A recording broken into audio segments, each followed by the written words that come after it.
your children have somebody that they can emulate after and try to catch up to. 'Cause I feel like God! Bob Backlund was the face of the WWF when Vince's dad, Vince Sr., was in charge. Like, actually, this is when WWF was a regional Northeast promotion, like a territory, before Vince kind of defied his father's wishes, took it national. The plucky, red-haired Boy Scout embodied everything about... he embodied everything Vince Sr. wanted in a wrestler. He was a clean-cut, upstanding man, 11 years as a babyface, a legit shooter as well. He could out-wrestle you, pin you, just in case you decided anything. Unlike Hogan. And 3 back the World Wrestling Federation Championship. A dream come true. Backlund was the WWF champion spanning 6 years. Oh my God. 1978 to 1983, December 1983. By the way, Hulkamania begins January 84. Vince Sr.'s health was declining and he sold his company to Vince Jr. However, McMahon's new vision centered on entertainment rather than athletic prowess, and good boy Backlund wasn't up to it. Vince wanted Hulk Hogan. And there's actually like a shot of the two of them, and they're both kind of wearing red, but Hogan's in his brother, and he's like a hulking beast that's a foot taller than him and tanned, and all his gimmicks. Is like, yeah, I agree. I don't give a flying fuck if Backlund could actually tie him up like a pretzel and beat him. Who cares? Look at the beef. And I think history has shown Vince to have been right. So what he did was correct. The ultimate male versus the ultimate meatball. Hulkster was getting red hot after appearing in Rocky III, and although initially hesitant, Vince Sr. okayed Hulk as the new torchbearer. But how can we get the belt off of babyface Bob and onto babyface Hulk? Vince wanted Backlund to dye his ginger locks black, like turn heel and drop the title of Hulk. Bob said, no, I'm a role model to young children, especially his daughter. So, okay, we'll get the Iron Sheik in to be a transitional champion so Backlund could save face. So, here's a 3-phase plan for you. Phase 1, Boxing Day, December 1983. It was Sheik versus Backlund for the title. Locking in the camel clutch, Backlund's manager Arnold Skaaland threw in the towel and Sheik became champion. Oh! Backlund did not submit. Arnold Skaaland threw something into the ring. Phase 2. Backlund would bring out Hogan as backup against the Wild Samoans, endorsing him as the future of the WWF. Backlund didn't want to do it, but out of respect for Vince Sr., he did. Phase 3. Okay, so this is all in the span of under a month.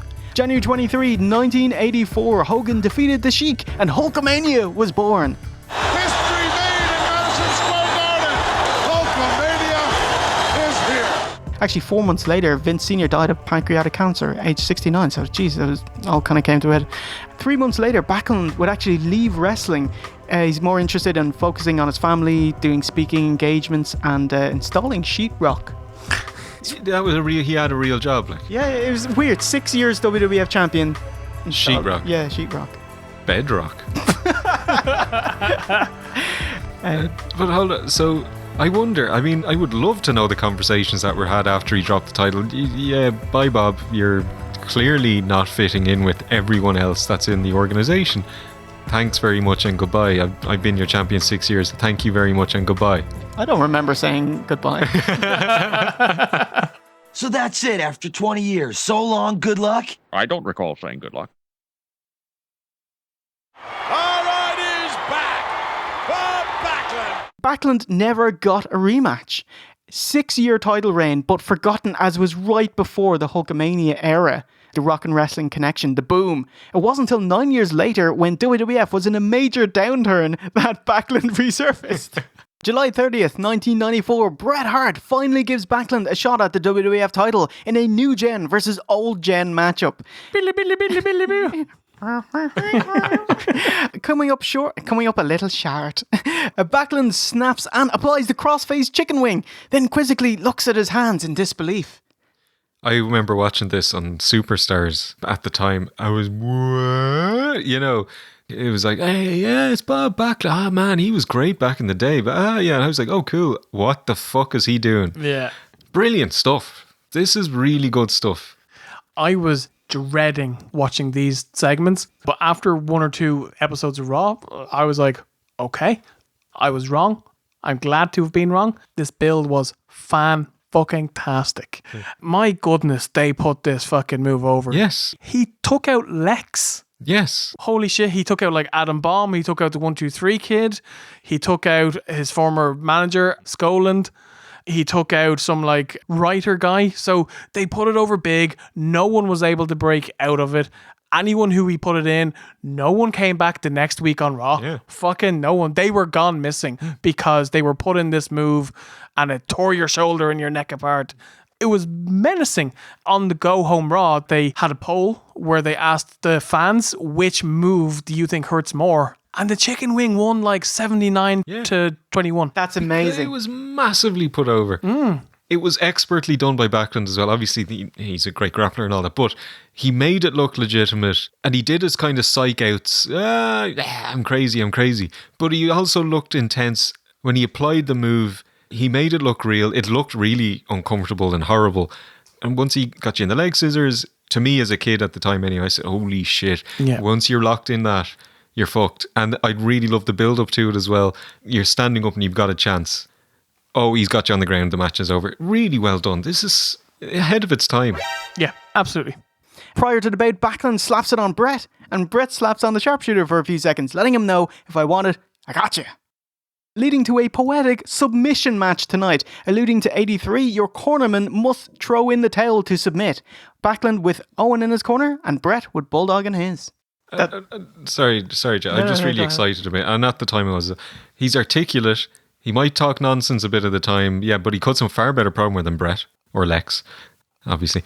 And he's got that kind of unpredictability. He's got a bit of the wild eye thing going on, but he looks just odd and out of place. And that's what they're going for. He has no entrance music. I love that. At this time with the cartoon characters, he was the opposite of a cartoon character. And people, including myself at the time, had never heard of Bob Backlund because I forgot he appeared at WrestleMania 9, for example. And I was like, oh, he was actually important. And they hammered that home. He's champion for 6 years and he would still be champion if his manager hadn't thrown in the towel. And to bring that back in was really well done. When I get the chicken wing on you, and the pain macerates through your body like cancer, and when the towel comes flying in the ring, it's gonna be mine! First time ever in the history of the World Wrestling Federation, the title will be on the line in a submissions-only matchup. Bob Backlund with a cross-face chicken wing. He's got it locked and cinched. This does not look good for the Hitman. Brett has been in the chicken wing all this time. 9 minutes. Helen can't watch any longer. She snatches the towel and throws it in. The bell rings. Owen leaps to life and into the ring, grabs the towel and scarpers. The air is gone out of the arena. Backlund looks disbelievingly at his hands. As the result slowly dawns on him, Payday Pat and Al, they all help Brett to the back. Earl presents the WWF Championship to Bob Backlund. After 35 minutes 11 seconds, the Fink announces Mr. Backlund as the new WWF Champion. I can't believe it. I cannot believe it. And Backlund looking at his hands in characteristic form. I don't know that he can really believe it. It's sports education! I'm your champion! Part of me really wants to stop the OSW episode right here with Backlund as champion. So, good night, everybody. Bob Backlund is no longer champion. Survivor Series was on Wednesday. Saturday at Madison Square Garden, with Brett injured, newly ranked number 1 contender Diesel gets a title shot, kick, jackknife, 1, 2, 3, and it happened on a house show. Ugh. We get a new world champion in 8 seconds. Diesel is the new top babyface and leader of the new generation. Bob Backlund, jackknife to the canvas. Diesel, the cover, and in a record-setting 8 seconds, Big Daddy Cool became the leader of the new World Wrestling Federation generation. Vince wanted Diesel to be the face of the new generation and thought pulling the trigger immediately would be a great, huge shock, and not just murdering Backlund and murdering Diesel by telling you retrospectively about it. Backlund put Diesel over really strong at the MSG house show because he actually crawled on his tummy on his way to the back. Although he'd still go ahead with his crazy old coot dictionary wielding moralizing gimmick, he never attained these heights again. Like the peak was his amazing, "I've never eaten marijuana." I have never swore in front of my children. I never have ever eaten marijuana. Criminally underused in 95. Criminal. 3 days. I didn't know it was just 3 days. I know, okay, Vince pulled the trigger on Diesel. Oh, he's the guy. He's the fuck Bret. Diesel's the guy. Right? Which he'd obviously go back on. He'd learn the error of his ways. But, okay, Diesel, and he didn't trust Diesel maybe to have a long match with Backlund. I don't know. But what a disaster. Backlund was massively over at the end of this pay-per-view. Mm-hmm. Gone. Stupidity. Get Diesel to beat him at soonest to be the Rumble. But you've got a legitimate over heel here that everyone is scared of, and he's done. It beggars belief. So just 1 point. Was Bret injured, or he could? No, he's fine. This is okay. a kayfabe injury. Okay, why not have Bret get his rematch and lose at the Rumble? Diesel wins the Rumble and beats Backlund. Yeah. Oh my God. There you go. Yeah. A tale as old as time. It's very embarrassing. All right. I like Bob Backlund. I'm really pissed off that he's not champion. They had managed to make something catch fire and they just fucking doused it on the first try and they blew it. Yeah, man, it's depressing what they've done to Backlund. Like his inane conjugation there. It would be so much better if he had the belt, to give him that legitimacy, to give the weight to his words. But he's brought the dictionary with him. I think he's just looking up words as he erroneously uses procure. He says he's going to procure a chicken wing on Diesel. And I'm going to procure the chicken wing on him and destroy him. He should be exterminated. If you procure it, well, it sounds delicious. But yeah, it's like to obtain, to cause it. That means nothing, mate. What if he pre-cured it? Oh, but I like this crazy Bob Backlund gimmick. It's if you're gonna go with him, go with him. Making a decision, spending months doing it, and then undoing it immediately when you get it is like, that's the worst of both worlds. Yeah. His last notable match before leaving with the WWF in this run was WrestleMania 11, where he transitioned to honor skits with a fictitious US presidential campaign. We've got John Barry here! Confronting a fake Bill Clinton at the next year's Survivor Series. Do you consider yourself one of the 8,000 irrelevant employees of the federal government, sir? He did unsuccessfully run for Connecticut Congress, though. From then on, saw sporadic appearances, which he continues to this very day. What have we got? 96 Rumble, getting thrown out by Yokozuna. Yokozuna now, ladies and gentlemen, in there with Mabel. In there with Bob Backlund and Backlund. Oh, yes, Backlund's on there. Competing in the 2000 Royal Rumble. He was like... Is it the most Duck Arcee song there's ever been? Ace of Base. Managing the Sultan, Rikishi, yeah. In Your House 14, Revenge of the Taker. And Euro-Continental Champion, Kurt Angle. That is... Look at Backlund. Who is that guy? Backlund. Showing up in TNA in 2007 with Kevin Nash in the Paparazzi Championship Series, trying to manage Austin Starr, if you remember that from our TNA arc. He took after Nash by jobbing out the X Division's Alex Shelley. He was in the 2007 Battle Royal, so he's always skulking around doing rando appearances every now and then. And wait a minute, Bob Backlund, the only man in this match in gym short, has been eliminated. Actually, before Mania, a couple of years ago, he was doing like handstands. Yes. Yeah. Yep. It was cool as shit. How's that, young lady? Oh, he jobbed out Heath Slater, 2012. My goodness, this guy is still fucking going. He managed Darren Young in 2017. Oh, yeah. God, I forgot all about that. And of course, he was inducted into the Hall of Fame in 2013. But not as the main guy, right? Oh, geez, he was behind like the group, the class of dead people or whatever. Like,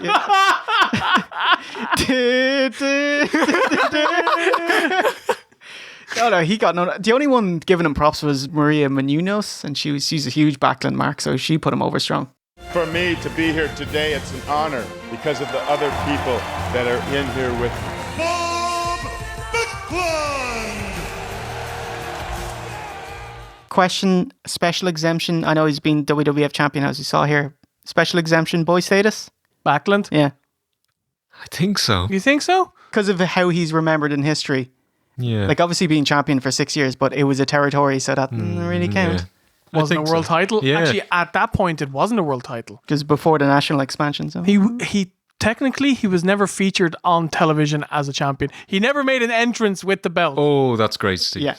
Yeah? Yeah. The rules. But we'd all be kind of get a leg each or an arm each and try and get him into our stables because we all love the guy now, right? I'll take the slap head. You can have a leg. You can each have a leg. Before I retire from the WWF, I'm going to procure the chicken wing on YouTube. So let's take it to the wrestling news. Awesome. Some segment actually got something for you. Okay, Dankmus, he makes the Simpsons song. He takes quotes and puts them into like dance songs, and they're fucking incredible. There's really good stuff here. It was I said French fries. A lot of good stuff. Highly recommend watching it. I've actually gotten him to do like one of his songs, but for Bob Backlund. Yes. Yeah, let's go check it out.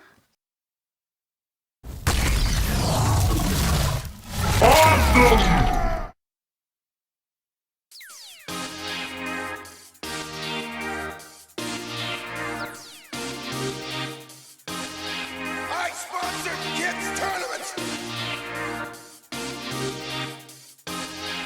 to try to help your children.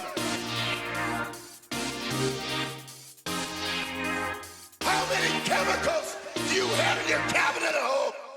I never eat marijuana. I never eat marijuana.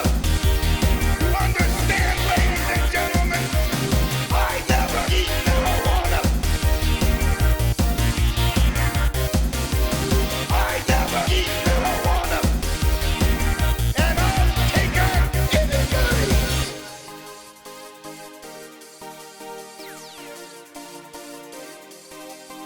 It's sports. It's sports education. It's sports. It's sports. It's sports education. It's sports. It's sports. It's sports education. It's sports. It's sports. It's sports education. It's sports. It's sports. I'm your champion.